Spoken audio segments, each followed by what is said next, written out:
Merci Seigneur. Amen. Ce message est la deuxième partie d'un message que j'ai commencé la semaine dernière et qui s'intitule « Le mal, origine, stratégie ou stratagème, finalité » et la finalité. Par ce message, il a fallu que je commence à justifier la raison pourquoi d'un message comme celui-ci. Parce que c'est normal que la parole de Dieu nous focus sur le bien, nous centre sur Dieu. Mais en se posant la question, on s'est rendu compte la semaine dernière que la parole de Dieu nous dit d'examiner toutes choses et que Satan a des desseins et que ces desseins, il les met, on ne doit pas ignorer ces desseins. Fait que nous avons démontré qu'il est pas seulement utile, mais que c'est important d'examiner et de dénoncer le mal sous toutes ses formes, afin que nous puissions trancher et nous séparer des choses du monde. Malheureusement, nous sommes dans un temps où de plus en plus le mal devient insignifiant et se mêle à la vérité. Et donc ce message est pour remettre les pendules à l'heure. Cette série, en fait, je devrais dire, sert donc à remettre les pendules à l'heure. Amen. Fait que, commençons par, rappelons-nous que les stratagèmes de Satan ne sont possibles que par l'hypocrisie. N'est-ce pas? Et justement, dans 2 Corinthiens 11, 14, la dernière partie du verset nous dit « Satan lui-même se déguise en ange de lumière. » S'il ne se déguiserait pas, s'il ne jouerait pas dans l'hypocrisie, évidemment que il pourrait pas le faire, tout simplement. Exactement, que le mensonge et les ténèbres, c'est le champ d'activité. Évidemment, les ténèbres ne peuvent pas être présentées comme des ténèbres. Il ne peut évidemment pas se présenter sous ses vraies intentions. Il est impliqué dans tout ce qui se fait de mal et en même temps fait croire qu'il n'existe pas. Et c'est ça sa stratégie. Il est dans le mal dans tout ce qui existe dans le monde et pourtant, évidemment, c'est de faire croire qu'il n'existe pas. Ou alors, il se déguise. Il est le falsificateur. Satan remplace la vérité avec un grand V par la vérité. C'est pas nécessairement un mensonge, c'est sa vérité, n'est-ce pas? Il remplace l'amour de Dieu, l'amour pour Dieu, par l'amour de soi. Donc, on est des petits dieux. C'est le maître de la tromperie, de la glorification du moi, du soi.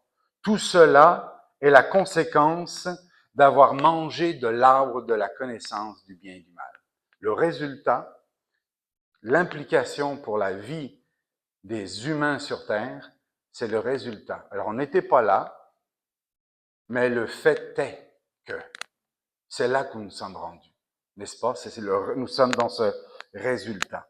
Avant de commencer, rappelons-nous notre condition humaine avant de connaître Jésus. Dans Matthieu 6, au verset 23, ça nous dit « Mais si ton œil est en mauvais état, tout ton corps sera dans les ténèbres. Si donc la lumière qui est en toi est ténèbre, combien seront grandes tes ténèbres? » N'est-ce pas que c'est la condition de l'être humain avant de connaître Christ? On croit qu'on a la lumière, mais nous sommes dans les ténèbres quand on ne connaît pas Jésus. C'est pourquoi Jésus est venu pour détruire les œuvres du diable. Premièrement, en nous, en chacun de nous. 1 Jean 3,8 nous dit que celui qui pêche est du diable, car le diable pêche dès le commencement. Le Fils de Dieu est paru afin de détruire les œuvres du diable. Et on avait vu la semaine dernière que c'est les œuvres qu'il détruit. Viendra le jour où il détruira aussi le diable. mais on n'est pas encore rendu là. Ça, c'est dans la partie finalité. À partir du moment où nos yeux ont vu la véritable lumière, amen, nous répondons à l'appel de collaborer au ministère de Jésus afin d'amener à la lumière les œuvres de Satan. C'est ce que nous dit la parole de Dieu. Un des travaux du chrétien, c'est d'amener à la lumière les œuvres cachées qui se font passer pour de la lumière. Amen. Un petit retour sur la fin du message de la semaine dernière. Nous avions terminé la semaine dernière en commençant à décrire les stratégies de Satan en disant que l'inversion des valeurs est une preuve de l'existence de Dieu. C'est vrai qu'on peut regarder, quand on est éclairé, on peut voir et reconnaître que Dieu existe dans toutes ses œuvres. Mais en voyant l'œuvre de Satan qui de plus en plus est en train de prendre place sur la terre, c'est aussi une manière de reconnaître que l'œuvre de Satan est en train de prospérer. Et on peut donc, en juxtaposant et en démontrant l'inversement, que le bien devient mal, le mal devient bien, on peut démontrer par cela, de cette manière, que Dieu existe. N'est-ce pas?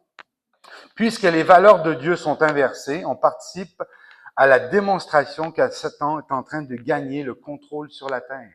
C'est ça qu'il est en train de faire en ce moment. Et ce qu'on voit qui de plus en plus est en train de se passer sur terre, c'est que son agenda avance. Il avance bien. Quelles sont les inversions des valeurs fondamentales? Le bien devient mal, le mal devient bien. Ce que je vous propose ce matin, c'est de nous scanner, ok? Que le Saint-Esprit nous scanne pour voir si des fois, il y a quelque chose qui serait en nous qu'on n'aurait pas une réalisation de cette inversion qui est tellement, qui prend tellement de place que parfois, peut-être même, on est tellement immergé que des fois, on peut même ne pas s'en rendre compte. Alors, il y a deux choses, c'est de dénoncer les œuvres du diable et d'un autre côté, de se scanner soi-même à travers ce qu'on va voir. Amen. On avait commencé à voir que donc, la vérité devient mensonge. Le mensonge, que la justice, que l'injustice remplace, que l'iniquité remplace la justice, que l'immoralité remplace la pureté, que l'orgueil remplace l'humilité, que la haine remplace l'amour et que l'égoïsme remplace le service, se donner. Amen. Ça, c'est les fondements qui sont inversés. Maintenant, continuons dans cette inversion des valeurs. L'honnêteté versus la manipulation. La Bible nous dit dans Proverbes, et avant de continuer, il y a plusieurs versets, donc on n'ira pas sur les versets. Contentez-vous ce matin d'écouter parce qu'il y a beaucoup de matériel, donc je ne prendrai pas le temps de vous faire aller trop dans la Bible, ok? Mais fiez-vous sur les versets, ils sont dans la Bible, ok? Alors ça, il fallait faire une mise au point là-dessus. Donc, ce que dit la Bible par rapport à l'honnêteté et la manipulation. Proverbe 12, 22 nous dit « Les lèvres fausses sont en horreur à l'Éternel, mais ceux qui agissent avec vérité lui sont agréables. » Amen. Et qu'est-ce qui existe en contrepartie dans le monde contemporain? C'est la manipulation est favorisée pour atteindre des objectifs autant personnels que globaux. C'est pas ça qu'on voit dans le monde. On se fait manipuler à tort et à travers. La fidélité versus le libertinage. La Bible nous dit que le mariage soit honoré de tous et le lit conjugal sans souillure. C'est le mariage qui honore les relations conjugales. Amen. Le mariage. Dans la vie contemporaine, qu'est-ce qu'on voit? C'est les relations éphémères et le libertinage sont souvent pas seulement acceptés, sont glorifiés. Engagement versus éphémère. La Bible nous dit, c'est pourquoi l'homme quittera son père et sa mère et s'attachera à sa femme. Dans le monde contemporain, les relations à court terme sont souvent privilégiées avec un manque d'engagement. Modestie versus fierté. La Bible nous dit, encore une fois, par la grâce qui m'a été donnée, je dis à chacun de vous de n'avoir pas de lui une trop haute opinion de lui-même, mais de revêtir des sentiments modestes selon la mesure de foi que Dieu a départie à chacun. Dans le monde contemporain, la fierté et l'arrogance sont célébrées comme une vertu.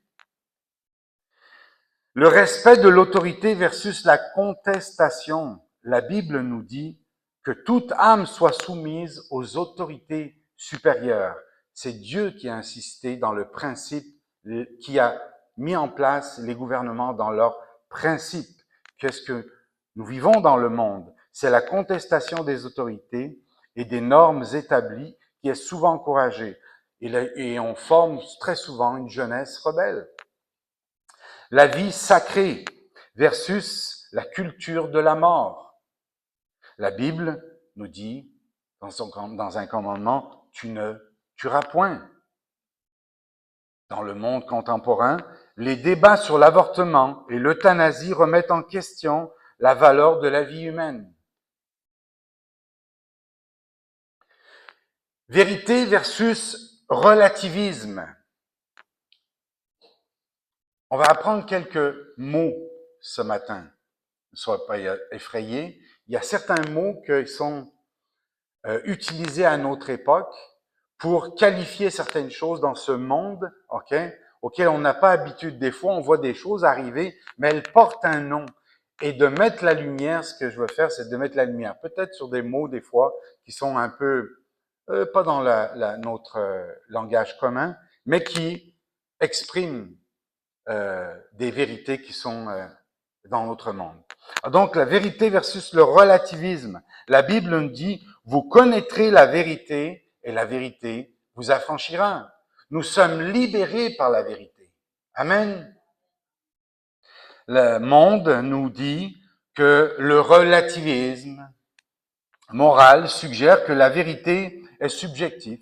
C'est du chacun à sa vérité et dépend que la vérité est subjective et dépend des croyances de chacun. Chacun a sa propre vérité. Il y a 8 milliards de personnes sur la Terre, donc si on comprend ça, il faudrait qu'il y ait 8 milliards de vérités. C'est un non-sens, ça a aucun sens. Simplicité versus matérialisme. La Bible nous dit que, dans Philippiens 4, dit « Je sais vivre dans l'humiliation et je sais vivre de l'abondance. En tout et partout, j'ai appris à être rassasié et à avoir faim, à être dans l'abondance et à être dans la disette. » La vie, c'est pour nous apprendre la condition dans laquelle on est. Si on a un petit peu plus, on va user de plus. Si on a moins, on va se serrer le ventre. C'est le contentement par rapport à notre situation personnelle dans laquelle on est. Et le monde nous dit, c'est la recherche des biens matériels et la richesse est souvent priorisée. La patience versus l'instantanéité. La Bible nous dit, mais nous espérons ce que nous ne voyons pas. Nous l'attendons avec patience. Amen.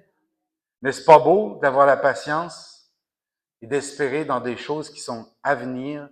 Et ce monde nous dit, la culture est de l'immédiat, de la favoriser, l'absence de patience et de persévérance. C'est encore une fois, c'est comme si ça serait des vertus, ici et maintenant. N'est-ce pas? Respect et dignité versus dévalorisation. La Bible nous dit, tous les hommes sont créés à l'image de Dieu. La vie est sacrée. Elle a une valeur. Nous sommes à l'image de Dieu. Alléluia. Dans le monde contemporain, les discours de haine et de dévalorisation des individus sont fréquents. On appelle ça une culture mortuaire, une culture de mort. C'est la mort de plus en plus qui est mise de l'avant. Communauté versus isolement. Ne délaissons pas notre assemblée, comme c'est la coutume de quelques-uns, nous dit la parole de Dieu. Nous avons un endroit où nous pouvons nous réunir sur une vraie unité, sur un vrai sens, amen, pour avoir un sens à notre vie. Et cette communauté est le centre de tout. Et les gens dans le monde, premièrement, ne l'ont pas, mais en contrepartie, c'est quoi? C'est l'isolement social aggravé par la technologie devient de plus en plus courant. Avez-vous remarqué cela dans le monde? Mais modération versus excès. La Bible me dit, ne vous enivrez pas de vin, c'est de la débauche. Dans le monde contemporain, les excès en matière de consommation, que ce soit d'alcool ou de plaisir, sont souvent banalisés, même glorifiés. Les comportements sont destructeurs, autodestructeurs. On se détruit et on encourage cette autodestruction. Avez-vous remarqué? On autorise la drogue. Toutes des choses finalement qui détruisent, mais c'est encouragé. La sagesse versus l'ignorance. La Bible nous dit, la parole de Dieu nous dit, voici le commencement de la sagesse. Acquiert la sagesse et tout ce que tu possèdes et acquiert l'intelligence. Amen. Avec tout ce que tu possèdes. C'est comme, c'est un motif, c'est une raison de vivre. D'acquérir la sagesse parce que nous sommes dans un monde où on peut être orienté par toutes sortes de dérives. L'importance de la sagesse. Dans le monde contemporain, la superficialité et l'ignorance sont valorisées notamment dans les médias. Partout, l'ignorance, de plus en plus, c'est comme on encourage la stupidité. De plus en plus, on baisse le standard de maturité des gens. Et ce n'est pas innocent.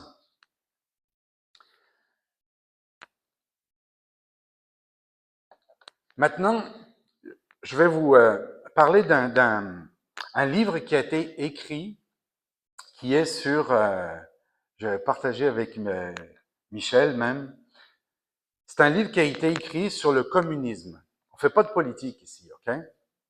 C'est juste pour vous faire comprendre que derrière des intentions, OK, s'appelle le communisme mis à nu. En fait, il faut comprendre une chose, c'est que il y a de la politique derrière la politique, OK? Ce n'est pas l'Esprit de Dieu qui est derrière la politique. Ce sont des mobiles, des intentions, des idéologies. Et particulièrement derrière le communisme, c'est de l'athéisme, mais c'est aussi de se rebeller contre Dieu. Alors, si on regarde au niveau de l'échelle du monde, le communisme, quand il a pris place, un de ses objectifs, c'était de détruire le monde occidental où il y avait du christianisme. Peut-être vous ne saviez pas ça, mais on doit comprendre que derrière les intentions des hommes, il y a des buts cachés, exactement comme le diable. C'est exactement la même chose. Et il utilise des instruments qui sont des hommes, qui sont plus ou moins conscients, mais qui sont des instruments à son service. OK? Et donc, ce livre explique qu'il y a 45 points dans ce livre. Il y a 45 points et j'ai pris quelques-uns de ces points. Et l'idée, c'est que ces 45 points ont été lus au Congrès américain. Vous savez qu'à la base, les États-Unis sont un pays chrétien qui a été fondé sur des valeurs chrétiennes. Le communisme a voulu veut s'infiltrer dans les pays occidentaux. Et donc, ils avaient un motif. Et dans ce livre, donc, il y a 45 points qui sont énumérés, qui en 1953 avaient été lus au Congrès américain, OK, comme voulant mettre en lumière, justement, c'était quoi l'objectif après la Deuxième Guerre mondiale du communisme versus le monde chrétien. Alors, regardez, au point numéro 11, ça dit, c'est promouvoir l'ONU, l'organisme l'organisme des Nations Unies, c'est ça. Promouvoir l'organisme des Nations Unies comme le seul espoir pour l'humanité. Donc un organisme à vue mondiale qui, avec le temps, ont pris de plus en plus veulent prendre de plus en plus le contrôle sur l'humanité. Si sa charte est réécrite, donc c'est ce qui est écrit, si sa charte est réécrite, exigez qu'elle soit établie comme un gouvernement mondial sur ses propres forces armées indépendantes. Point numéro 12, résister à toute tentative de proscrire le Parti communiste. Point 13, éliminer les serments de fidélité. Point numéro 15, capturer l'un ou les deux partis politiques. Donc le Parti démocrate ou le parti, pour eux, là, c'est d'infiltrer tout. OK? Et maintenant, pensez, là, c'est le diable derrière tout ça, là. OK? Utiliser les décisions techniques des tribunaux pour affaiblir les institutions américaines de base, en affirmant que leurs activités violent les droits civils. Point 17, prendre le contrôle des écoles. Utiliser-les comme courroie de transmission du socialisme et de la propagande communiste actuelle. Point numéro 18, adoucir le programme. Prendre le contrôle des associations d'enseignants. Mettez la ligne du parti dans les manuels. Est-ce que c'est prémédité? Est-ce que le mal a des intentions? Bon. Point numéro 20, utiliser les émeutes étudiantes pour fomenter des manifestations publiques contre des programmes ou des organisations qui font l'objet d'attaques communistes. 21, infiltrer la presse. Prendre le contrôle des affections de critiques, de livres et de rédaction éditoriale et des postes de décision. Point 22. Prendre le contrôle des positions clés dans la radio, la télévision et les films. Point 23. Continuer de discréditer la culture américaine en dégradant toute forme d'expression artistique. On a dit à une cellule communiste américaine d'éliminer toute bonne sculpture des parcs et des bâtiments en remplaçant des formes informes, maladroites et dénuées de sens. Là, pour nous, maintenant, à notre époque, ça paraît, c'est ça qu'on voit. Mais c'est évident. Mais à l'époque, donc, c'était ça l'intention. Voyez-vous comment l'agenda a avancé. 25. Éliminer toutes les lois régissant l'obscénité en les qualifiant de censure et de violation de la liberté d'expression et de la liberté de presse.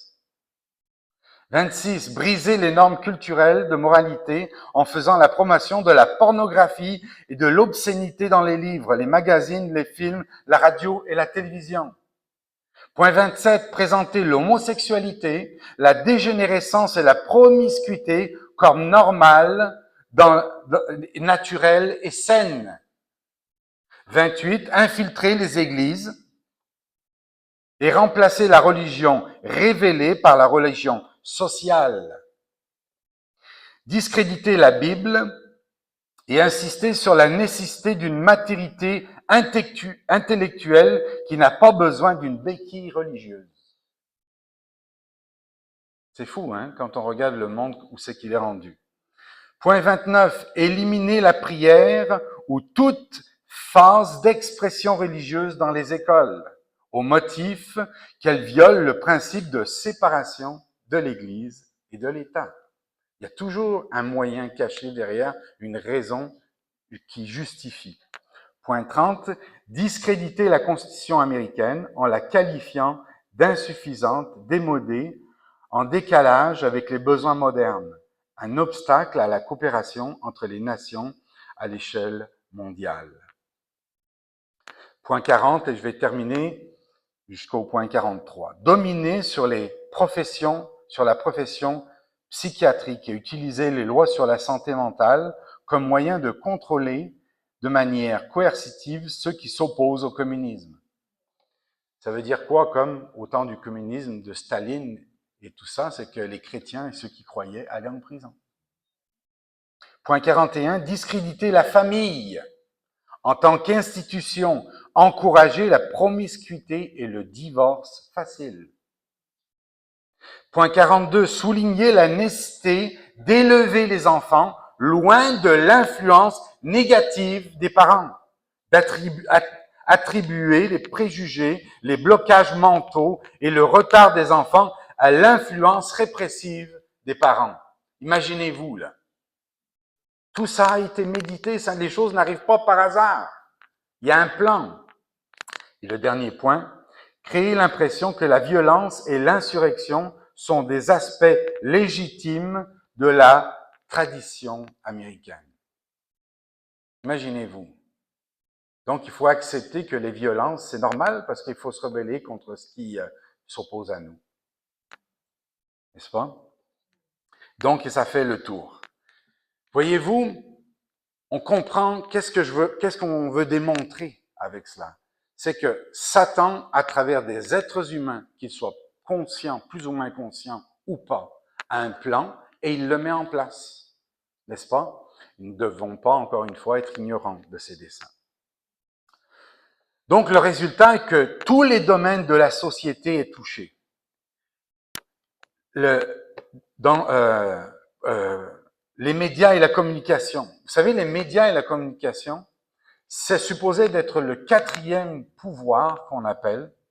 Le quatrième pouvoir, ça représente quoi? À travers le gouvernement, le judiciaire et le législatif. Le quatrième pouvoir est supposé de balancer afin que justement le gouvernement et les autres pouvoirs n'abusent pas. Le quatrième pouvoir, donc, est supposé de balancer tout cela. Et à travers des enquêtes et à travers toutes sortes de choses, les médias sont supposés à la base de nous transmettre la vérité. C'est ça la base. OK?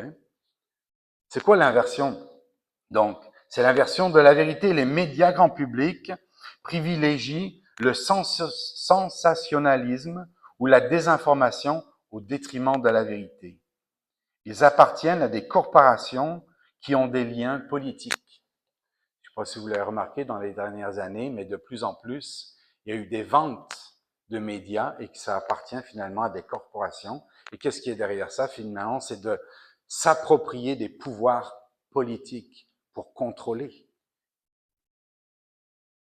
les masses, contrôler le narratif, contrôler ce qui est dit dans les médias. La promotion de l'immoralité, des contenus qui découragent des comportements, qui encouragent des comportements immoraux sont largement diffusés dans les médias. Supposé d'apporter la vérité, finalement, ça apporte l'immoralité. L'éducation, dans le domaine de l'éducation, le relativisme moral qu'on appelle, de plus en plus des institutions éducatives font la promotion des valeurs immorales, remettant en question des vérités absolues. On est passé de apprendre à penser, à endoctriner les nouvelles valeurs du monde moderne. C'est pas ça, supposé d'être l'école? C'est d'apprendre à penser, comment réfléchir. Maintenant, c'est de l'endoctrinement plus qu'autre chose. Troisième point, relations sociales, la normalisation de la haine et du péché. Les discours de haine contre le christianisme pour en contrepartie propager la culture de la dépravation. C'est pas ça qu'on assiste. Finalement, la balance est en train de tourner tranquillement et de plus en plus, on est réprimé.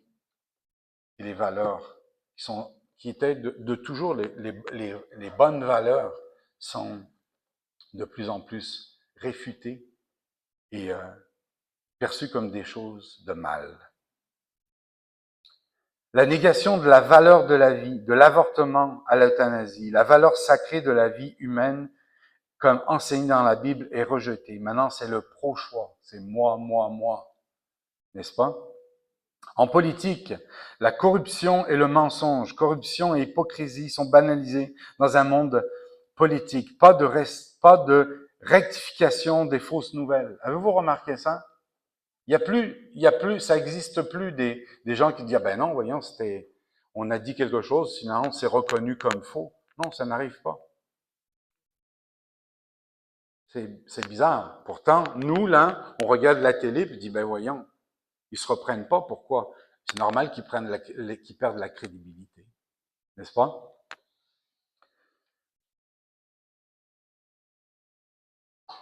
Point 4, la politique. Corruption et mensonge.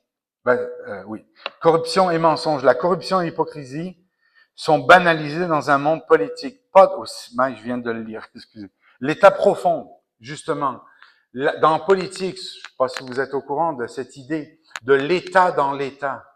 En fait, il y a l'État qui gouverne, OK? Mais c'est connu maintenant que au-delà de chaque 4 ans ou 5 ans, des fois, des partis, ça change d'un parti à l'autre, il y a des élections. Mais en fait, il y a un état profond. Les vraies décisions se prennent comme par en arrière. Fait que finalement, on pense qu'on vote et qu'on décide quelque chose, qu'on fait une décision, mais finalement, les vraies décisions sont prises à une profondeur que finalement, ça change rien. C'est ça la réalité. Point numéro 5, culture et loisirs et divertissement. Célébration de la violence et de la débauche. Les films et les jeux vidéo glorifient la violence et l'immoralité sexuelle. Hollywood, Disney, l'industrie de la musique, et de plus en plus c'est satanique. La pornographie, c'est incroyable. Tout ce qui est diffusé finalement, mais qui parle et qui passe tellement pour quelque chose que finalement on s'en rend même pas compte. Même nous, comme chrétiens, des fois, on dit, ben, c'est autour de nous, c'est tellement proche de nous, ces choses, c'est quasiment, on est dedans, c'est comme on est dans un aquarium, ok? C'est tellement proche de nous, et puis ça nous désensibilise jusqu'à un certain point. À quel point donc c'est dangereux? Le sport, c'est la même chose, l'idolâtrie des sportifs, esprit de compétition malsaine jusqu'à la violence gratuite. De la technologie, les réseaux sociaux, désinformation, au niveau de la du cyberharcèlement, les réseaux sociaux deviennent un terrain pour la désinformation et la haine de toutes sortes d'abus. Ça sert en fait à la promotion du péché. Point numéro 7, la santé. S'il y a quelque chose qui est attaqué pourtant, c'est la santé. C'est quelque chose où on dit, s'il y a un endroit où ça devrait être safe, c'est la santé. Non. On peut observer une inversion des valeurs lorsque la santé est utilisée pour le contrôle de la peur d'être malade et quand elle est considérée comme un simple produit de consommation. C'est fou, comme tout est pris, ok, à un avantage financier ou à un avantage malsain. L'avortement plutôt que des principes moraux et spirituels, cela contraste avec l'idée biblique que la santé doit être préservée et respectée comme un don divin. Amen. La science, la science. La manipulation des données pour soutenir des agendas idéologiques et politiques. C'est ça que c'est rendu la science. C'est que en arrière de cela, il y a des gens, ok, qui essayent de nous manipuler. C'est la religion, c'est devenu une religion. Et on utilise la soi-disant science pour nous faire avaler des mensonges. C'est l'absence de rigueur en fait scientifique, c'est la déformation des données pour contredire les valeurs de la Bible. On en a déjà parlé, mais un homme, c'est chromosome XX. Non, c'est la femme, XX. L'homme, c'est XY. Amen. Ça ne changera pas. C'est comme ça. Mais la science, la science, veut nous faire croire que un homme, c'est pas nécessairement un homme. Une femme, c'est pas nécessairement une femme. Voyez-vous, c'est qu'on est rendu. Alléluia.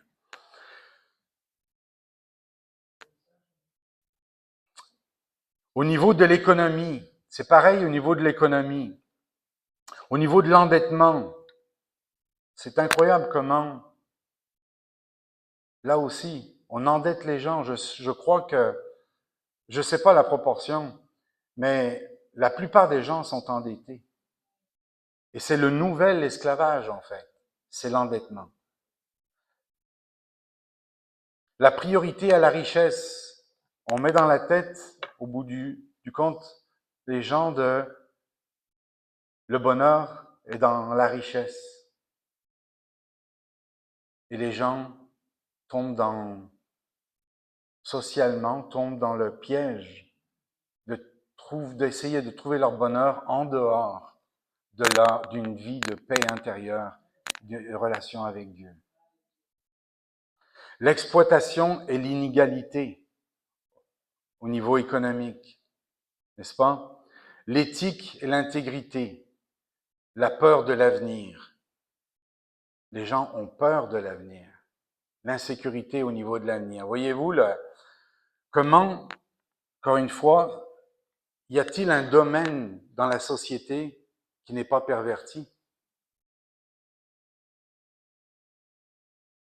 Maintenant, au niveau des courants de pensée modernes, au niveau parce que c'est ça le point, c'est que il y a toutes sortes de gens qui réfléchissent et on se rend pas compte finalement quand il y a une application de quelque chose, une manière de vivre que les gens adoptent, et ben derrière ça, il y a des gens qui ont pensé à cela et ça vient pas par hasard. Ça vient à travers des choses qui ont été implantées, qui ont été réfléchies et qui tranquillement descendent en bas et affectent la vie quotidienne de chaque personne. Alors c'est quoi ces courants de pensée? C'est l'humanisme, théorie qui dit que l'homme s'est fait par hasard et qu'il est son propre maître.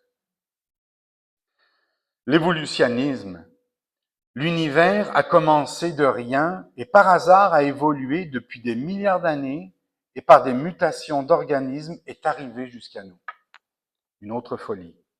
L'athéisme, c'est la négation de l'existence de Dieu. L'agnostisme, il est impossible de définir Dieu.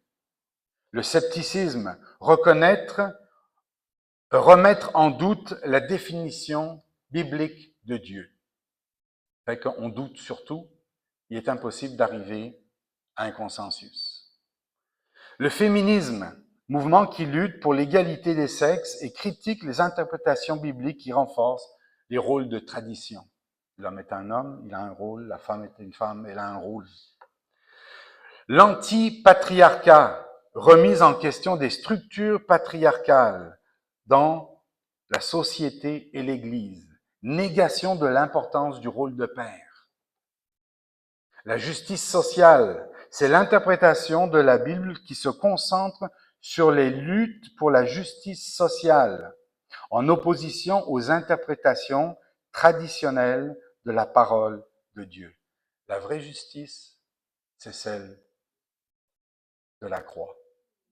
La justification par la croix. Amen, ce monde ne peut pas être sauvé.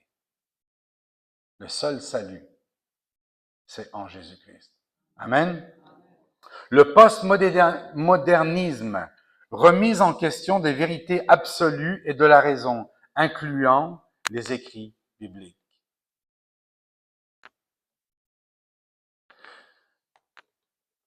On continue.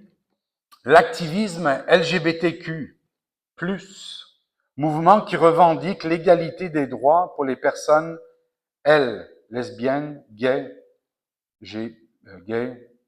bi, T, trans et queer. Des abominations. Qui aurait imaginé que notre société soit capable d'endurer cela? L'écologisme, insistant sur la responsabilité écologique et critique des interprétations bibliques qui justifient l'exploitation des ressources naturelles. L'homme détruit la planète, il faut la sauver. C'est ça qu'ils pensent. Quand nous utilisons les ressources de la planète, enfin, disons, on est en train de la détruire. Donc, finalement, l'homme, c'est pas important. Ce qu'il faut, c'est sauver la planète. Le sécularisme critique de l'influence de la Bible sur la société.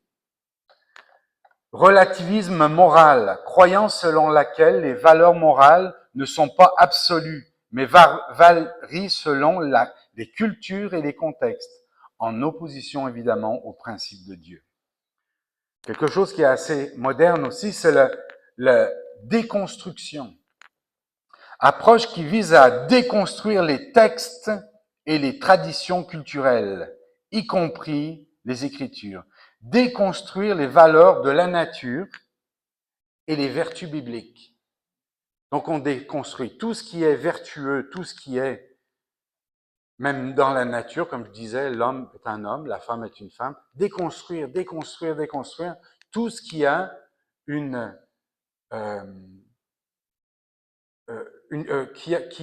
qui pourrait venir de la nature ou de Dieu. C'est l'objectif qui est derrière la déconstruction. L'antiracisme, le mouvement antiraciste, ça paraît bien en apparence, n'est-ce pas? Mouvement qui remet en question les interprétations bibliques qui affirment qu'il n'y a qu'une seule race. Amen? On croit tous ça, j'espère? Il n'y a qu'une seule race, nous sommes tous fils d'Adam et Ève. Pour justifier des attitudes racistes et discriminatoires. Ça dit, en fait, cette pensée dit que tous les Blancs sont racistes. Par nature, le Blanc est raciste. Mais moi, j'appelle ça du racisme, non? Défense d'une ethnie en particulier. C'est du racisme. Autre courant de pensée, le néopaganisme. Retour à des croyances et pratiques spirituelles immorales, comme avant le christianisme. Spiritualité New Age, approche spirituelle qui mélange diverses traditions religieuses orientales. La théologie libérale, interprétation des Écritures qui privilégie la raison et l'expérience humaine sur l'autorité des textes sacrés, souvent, évidemment, en opposition à la théologie conservatrice. Donc, c'est tous ces mouvements, finalement, qui disent souvent chrétiens ou qui prônent Dieu, mais qui font du compromis, finalement.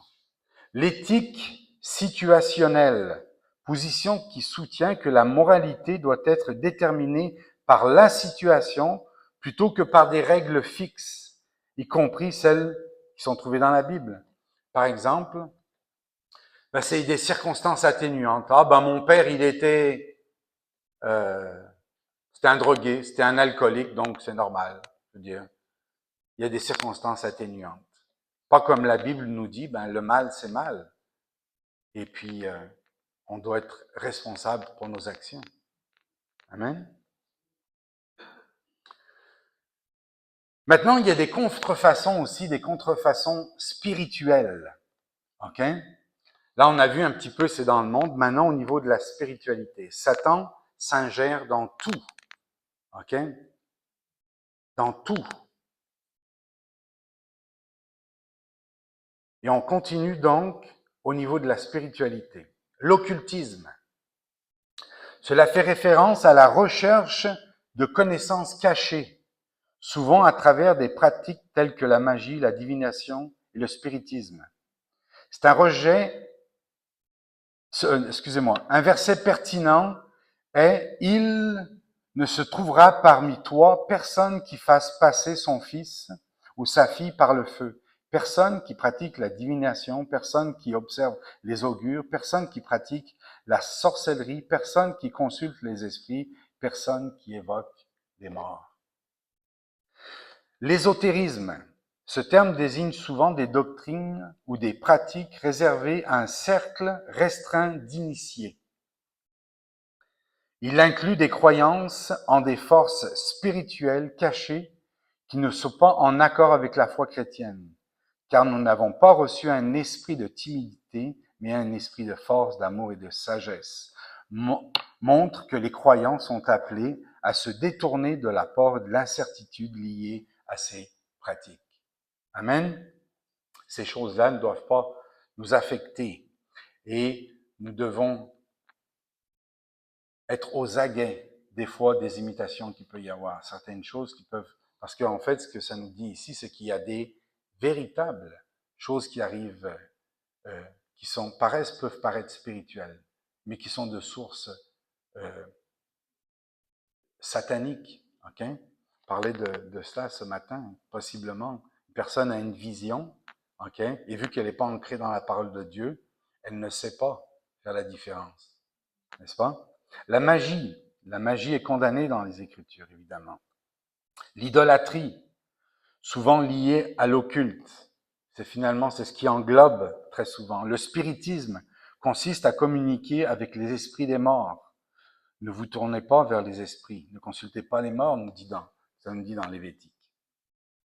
Il y a aussi les sociétés secrètes, pour être un petit peu plus précis au niveau de la manifestation, les sociétés secrètes, qui sont par exemple la franc-maçonnerie, le Rose-Croix, les Illuminati, le satanisme luciférien.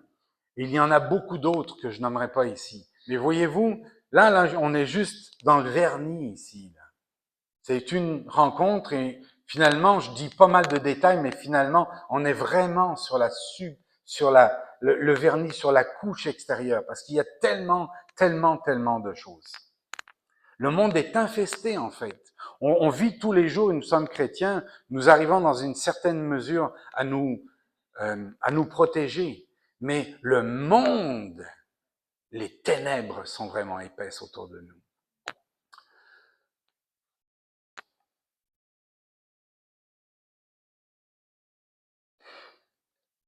Les gens qui sont maintenant, je voudrais m'arrêter un petit peu sur quel est l'état d'esprit des gens qui sont dans des sectes orientées vers le mal.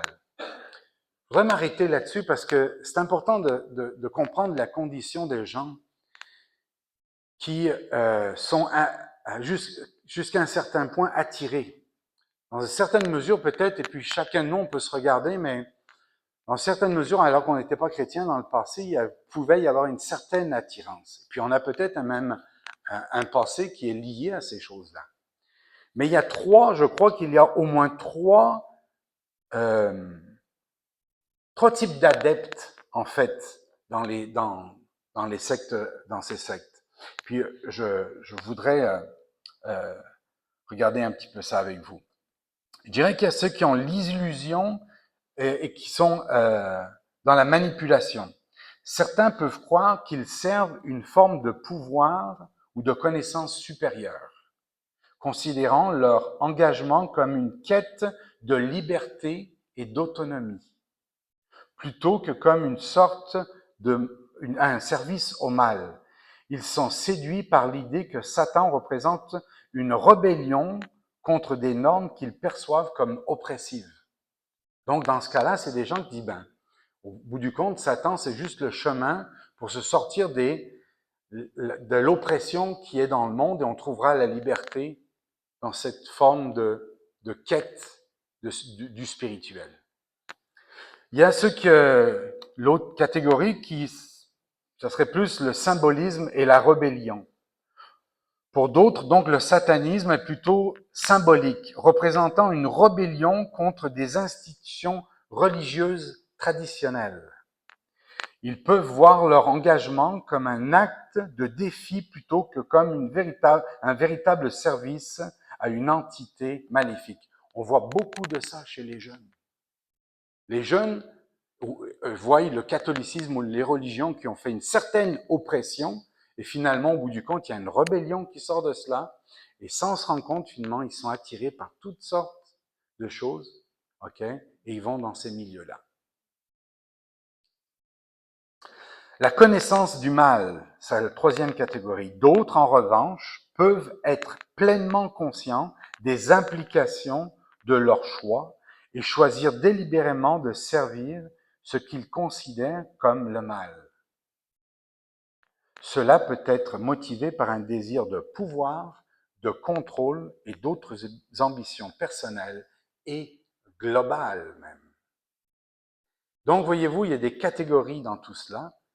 Et je crois que la plupart des gens, finalement, peuvent être inconscients dans quoi ils se lancent, mais il y a des gens qui servent intentionnellement le diable dans le monde dans lequel on est. Il y a aussi maintenant la catégorie des religions maintenant. Comment le Satan agit aussi dans le monde, c'est à travers les fausses religions, évidemment. Et encore là, je vais n'en citer que quelques-unes. C'est le catholicisme, l'Église orthodoxe grecque ou russe, l'anglicanisme, le bouddhisme, l'hindouisme, l'islam, le judaïsme rabbinique, le taoïsme, le confucianisme, et encore une fois, c'en est juste quelques-unes, c'est les principales parmi tant d'autres. Maintenant, les sectes et mouvements dérivés du christianisme, parce qu'il y a ça aussi. Donc, il y avait les fausses religions. Maintenant, il y a, si on rentre dans le christianisme, ben, il y a des fausses voies christianisme, et les gens pensent qu'ils sont en train de servir le vrai Christ dans ces sectes-là. Adventistes, témoins de Jéhovah, mormons, scientologie, Église de l'unité, le pentecôtisme extrême, donc hyper charismatique, ce qu'on appelle NAR, la nouvelle réforme évangélique, la science chrétienne. Il peut y avoir dans ces sectes des choses qui sont de la vérité. OK? Mais les mélanges font que le compromis fait que c'est considéré comme des sectes.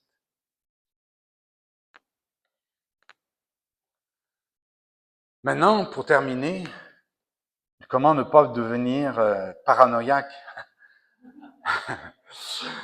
Je sais que ça a pu vous paraître long, mais je crois qu'il fallait insister et mettre le point sur le bobo, afin qu'on soit conscient à quel point ces choses-là sont tellement réelles autour de nous et affectent tellement de choses, et on n'en considère pas toute l'étendue, et donc finalement, au bout du compte, c'est qu'on peut vivre notre vie sans comprendre que Satan a un travail à exécuter, et que si nous ne sommes pas des chrétiens qu'on appelle le reste, si on regarde finalement au bout du compte par rapport à tout cela, ben, qu'est-ce qui reste? Un reste. Ce que dit la parole de Dieu. Dit, ben, est-ce que Seigneur fait que nous soyons ce reste, ok, qui va garder le cap quand on voit tout ce qu'il y a autour de nous, ok, toutes ces religions, toutes ces sectes, le monde lui-même qui est infecté. Seigneur, garde-nous. Et je veux terminer avec ce passage dans Ésaïe 8, au verset 10. Et là, je vais vous donner le temps, par exemple, d'aller dans vos Bibles.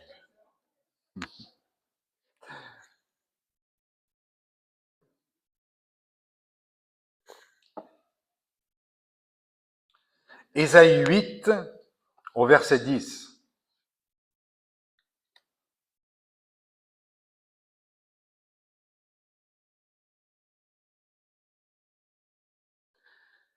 Ça nous dit, formez des projets et ils seront anéantis. Donnez des ordres et ils seront sans effet, car Dieu est avec nous. Ainsi m'a parlé l'Éternel, quand sa main me saisit, et qu'il m'avertit de ne pas marcher dans la voie de ce peuple. Et regardez ce qu'il dit après. N'appelez pas conjuration, et le mot ici, c'est le même mot que conspiration ou complotisme. N'appelez pas complotisme, conjuration ou conspiration tout ce que ce peuple appelle conspiration. Ne craignez pas ce qu'il craint et ne soyez pas effrayés. C'est l'Éternel des armées que vous devez sanctifier. C'est lui que vous devez craindre et redouter. Amen. Est-ce que vous avez réalisé qu'il y a toutes sortes de conspirations autour de vous, de complotisme? Nous ne devons pas tomber dans cette catégorie où nous-mêmes, nous voyons de partout des complots, ok? Parce que comme on l'a dit, les gens ne s'en rendent même pas compte souvent.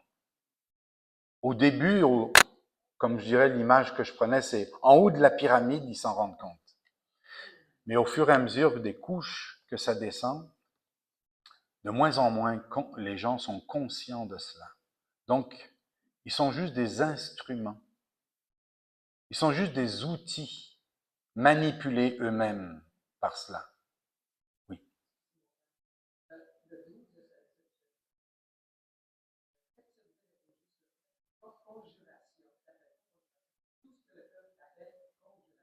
Ouais, conjuration, conspiration, complotisme. C'est ce que j'ai dit.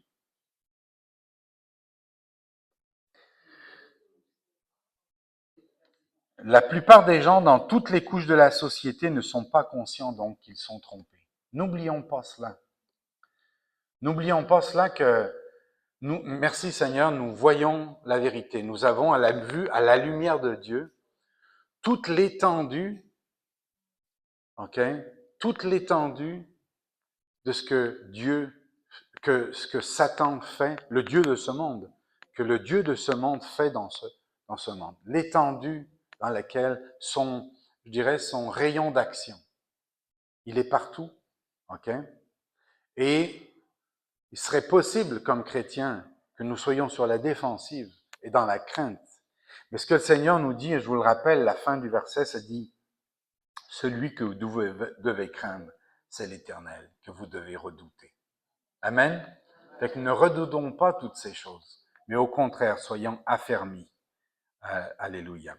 Et voici les armes que Dieu nous donne. Donc, quelles sont les armes? C'est Éphésiens 6 au verset 12, et que ça nous dit à partir du verset 12. Et là aussi, je vous donne le temps d'y aller, et on va terminer avec ça. Quelles sont nos armes pour lutter? Amen? Parce que nous voyons qu'il y a des ruses du diable. Car nous n'avons pas à lutter contre la chair et le sang, mais contre les dominations, contre les autorités, contre les princes de ce monde de ténèbres, contre les esprits méchants dans les lieux célestes. C'est pourquoi prenez toutes les armes de Dieu afin de pouvoir résister dans le mauvais jour et tenir ferme après avoir tout surmonté. Je crois que ce que nous aurons de plus en plus à faire face, c'est nous aurons de plus en plus à surmonter des situations de plus en plus tendues. Verset 14, tenez donc ferme, ayez à vos reins la vérité pour ceinture. Comment est-ce qu'on lutte contre le mensonge? Avec la vérité. Revêtez la cuirasse de la justice. Comment est-ce qu'on protège nos organes vitaux? N'est-ce pas? C'est la justice contre l'injustice. Amen. Et puis ça continue au verset 15, ça dit, mettez pour chaussure à vos pieds le zèle que donne l'évangile de paix. À travers tout ce qui arrive autour de nous, l'évangile de vérité, l'évangile de grâce, nous donne la paix qu'on a besoin. Et qu'on a besoin aussi de communiquer aux autres. Amen. Prenez par-dessus tout cela le bouclier de la foi. Amen. Par lequel vous pourrez éteindre tous les traits enflammés du malin. Est-ce que le Seigneur des cieux nous laisse dépourvus par rapport aux situations que nous vivons sur la terre? Non. Il y a des traits enflammés. Le malin nous attaque de toutes parts, mais il nous donne la foi. Amen. La confiance en lui. Alléluia. Et puis c'est pas tout. Prenez aussi le casque du salut. Amen. Notre espérance est en Dieu. Nos pensées sont protégées par notre salut. Et l'épée de l'esprit, qui est la parole de Dieu. Amen. L'épée tranchante qui vient trancher contre tout ce qui vient qui n'est pas de Dieu, qui tranche, qui fait la différence. Amen. Et qui sépare. Parce que nous avons besoin de séparer, de diviser, de trancher. Amen. Pour pouvoir vivre victorieux dans un monde qui de plus en plus est en train de s'effondrer. Les ténèbres sont de plus en plus épaisses. Mais si Dieu est avec nous, alléluia. Amen.